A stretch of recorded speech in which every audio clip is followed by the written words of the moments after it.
dari postur, dari apa yang ya. track record yang dia kontribusikan cukup oke lah. Salah satu nama yang emang layak untuk diambil oleh Persib. Cocok karena ternyata para pemain Indonesia diajak main keras tuh hayuh gitu loh. Nah, apalagi pemain-pemain Eropa Timur tuh juga ternyata kalau diajak main keras, ayo juga gitu loh.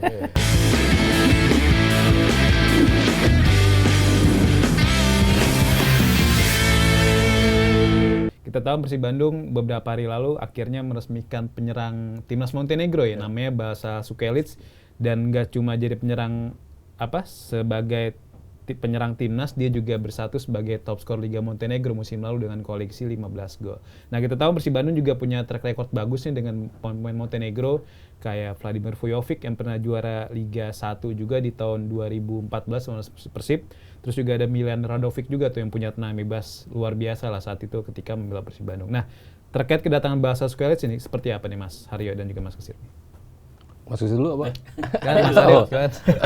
Ya, ini kan kalau kita bicara Persib ya, di musim lalu justru lini depan ya yang menjadi sorotan karena ada yang bisa dibilang meyakinkan banget nih sebagai strikernya. Kita bicara Andrew Yung yang akhirnya menjadi top scorer, 16 gol, 11 di Liga, 5 di ACL 2, tapi tetap aja kayaknya gregetnya kurang gitu kan. Maksudnya dari sebelumnya David da Silva dan juga Ciro Alves itu kan jauh banget kalau kita bicara ketajaman, kesangaran di lini belakang lawan. Sementara di musim ini mau siapapun di rotasi tetap aja kayaknya kentang gitu ya. Maksudnya nggak ada yang wah ini nih striker andalan. Nyoba masukin Kastel juga di paruh musim kedua, tapi ternyata nggak membawa impact yang signifikan gitu. Nggak golin satupun gitu. Ya rotasi-rotasi yang diubah, akhirnya ya Ramon juga turun naik kan. Di awal bagus, ngilang, akhir-akhir bagus lagi gitu. Jadi nggak ada yang betul-betul striker yang konsisten sepanjang musim gitu. Makanya kenapa akhirnya masuk Balša di percaturan ya karena ini pemain yang bicara konsistensi. Kalau kita bicara berapa tahun ke belakang, ini pemain selalu tampil dengan menit main yang cukup, dengan caps yang cukup, dan juga kontribusi yang lumayan oke lah kalau dari sisi ketajaman gitu. Cuman ya kita harus balik lagi ke bisa cepat adaptasi apa enggak. Ini kan yang jadi masalah kan buat Persib.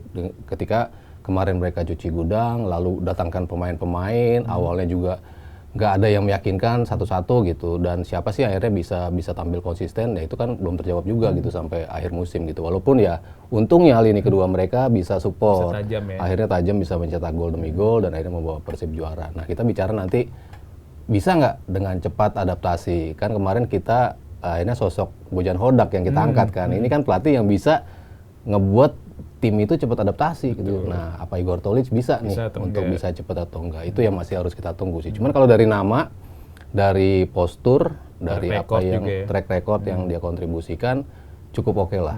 Salah satu nama yang emang layak untuk diambil oleh Persib. Gimana Mas? Ya, memang kalau di musim terakhir 2025-2026 ya, ketika Persib akhirnya bisa meraih hat-trick juara, tingkat atau jumlah gol dari pertama mereka sukses meraih juara di tahun 2023-24, kemudian 24-25, itu trennya memang kan menurun tuh ya.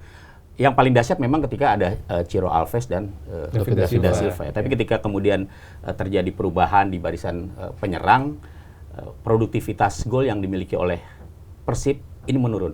Walaupun di sektor pertahanan sebenarnya mereka membaik ya dibandingkan dengan musim sebelumnya. Memang problemnya pada saat Persib sukses meraih juara ketiga kalinya di barisan depan ya. Tapi kan balik lagi kalau misalnya kita melihat bagaimana Bojan Hodak menangani tim ini kan pelatih yang pragmatis sebenarnya gitu. Dia nggak peduli Persib mau main jelek atau bagus, yang penting gue menang kan begitu kan. Dan itu terbukti begitu kan. Apalagi di Super League kita mengenalnya head to head ya, bukan catatan gol atau selisih gol yang dipakai gitu kan. Mungkin ini ada impact-nya juga ya.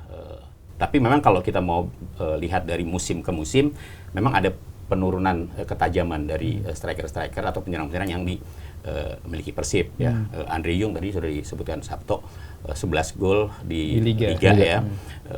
Saya bahas di Liga aja. Kemudian Ramon Tengku 8 gol. Golnya dibagi rata sih sebenarnya gitu. Karena memang kalau kita lihat Persib musim kemarin ketika mereka juga harus tampil di ACL 2, itu kan seperti ada dua tim nih di Persib yang kemudian barisan depannya selalu bergantian ya. Kita nggak bisa melihat misalnya pasti ini Andre Jung yang bakal diturunin setiap pertandingan, tapi ternyata enggak.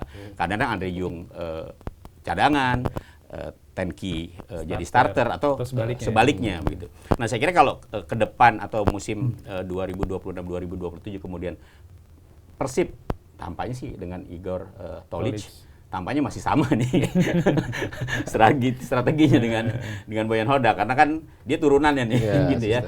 Bisa jadi mungkin tidak terlalu mengedepankan berapa jumlah gol yang harus dibuat, tapi tetap bagaimana Persib bisa memenangkan setiap pertandingan yang mereka ikuti. Tapi bukan berarti kemudian ketajaman di barisan depan itu harus diabaikan kan begitu ya, bahwa tugas seorang pencetak gol ya pemain depan ya harus mencetak gol.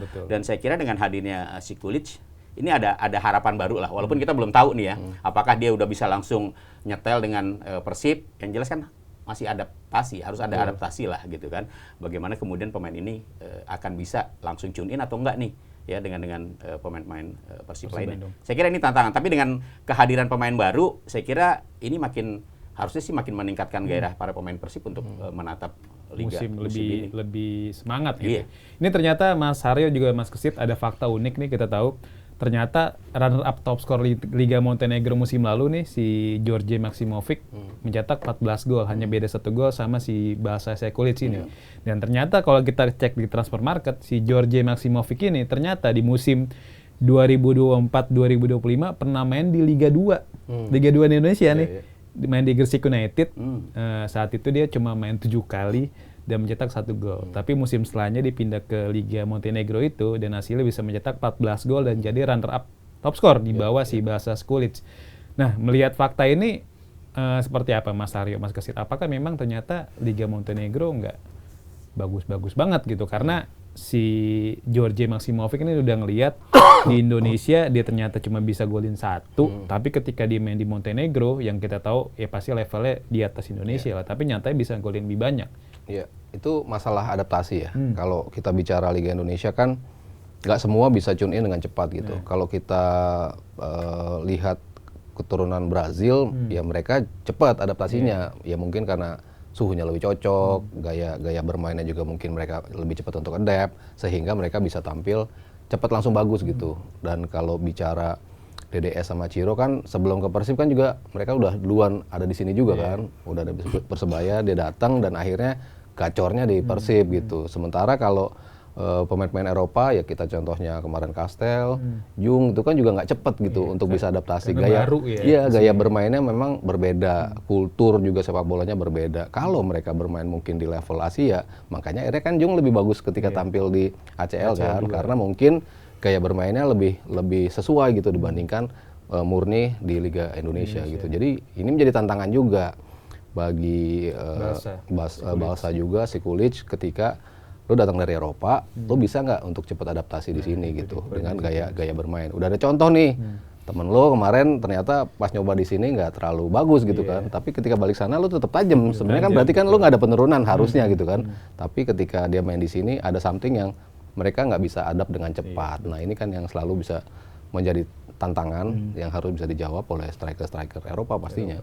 Untuk Kastel salah satu contoh lagi gitu kan, bukan striker jelek, tapi ketika main, tapi ketika main ternyata nggak langsung bisa nyetel. Ini yang masih harus dijawab soal adaptasi itu. Gitu. Setuju. Gimana Mas? Ya, kalau cerita soal Maksimović tadi ya. Mungkin dia salah milih klub aja kali ya. Harusnya dia di kasta paling tinggi gitu ya. Harusnya. Tapi ya balik lagi ya. Harusnya dia di Aksa deh. Garuda Yaksa. Tapi memang nggak mudah sih ya, khususnya buat pemain Eropa gitu untuk bisa langsung beradaptasi gitu ya. Bukan hanya iklim dari kompetisinya, tapi juga kan para pemain yang ada di klub itu juga kan ikut menentukan. Gitu. Kadang-kadang ada pemain yang sebenarnya kualitasnya bagus nih, ya di klub asalnya di Eropa bagus, tapi begitu masuk ke Indonesia mereka ketemu dengan atau bermain dengan pemain-pemain yang ternyata levelnya di bawah dia gitu. Akhirnya nggak nyambung gitu kan. Dia bukannya jadi pinter tapi kebaliknya gitu. Sebaliknya malah jadi nggak bagus Bener, gitu. iya. Yang tadinya tajam jadi tumpul Jadi begitu nggak kan. dapat suplai bola maksimal. Ini gitu mungkin salah satu faktor juga ya.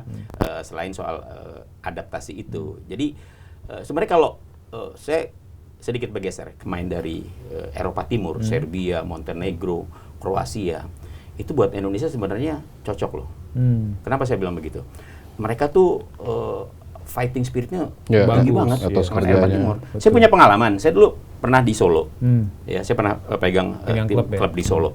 Saya punya 2 pemain Serbia. 1 gelandang, 1 striker.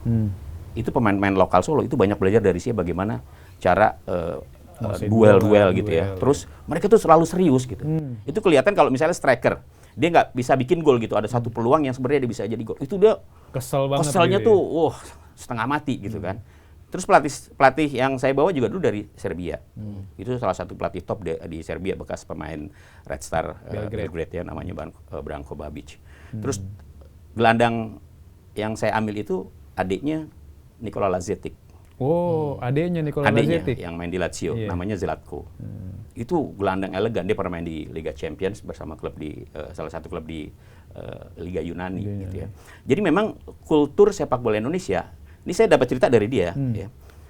Dengan pemain-pemain Eropa Timur khususnya dari negara-negara Kroasia, Montenegro, Serbia, itu cocok gitu loh. Cocok karena ternyata para pemain Indonesia diajak main keras tuh hayu gitu loh. Nah, apalagi pemain-pemain Eropa Timur juga ternyata kalau diajak main keras hayu juga gitu loh.